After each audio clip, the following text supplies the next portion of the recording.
Elia to Akobo, from rank to numerous. So profiling and identifying Nuer as hostile is unbecoming from such a caliber.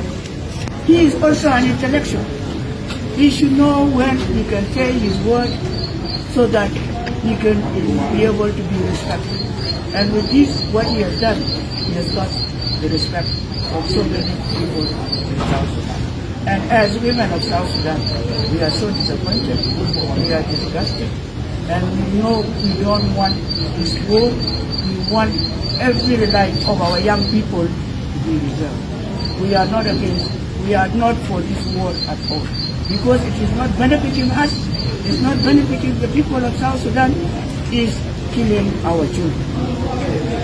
The children who are dying now are children who were just born in the 90s.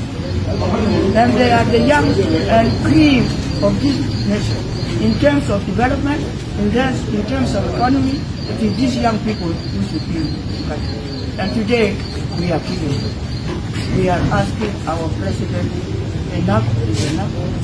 He should come out boldly, lead this country, and come out to see that this war must stop. And call all our communities across South Sudan to come together and reconcile so that we can build South Sudan where all of us stand tall.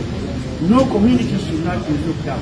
No community should be identified as hostile. No community should be identified as hostile. We are all one human beings in this country. And today, Martin General, as our cabinet minister, has lost his respect to all of us. Thank you very much. Your name? Say your name.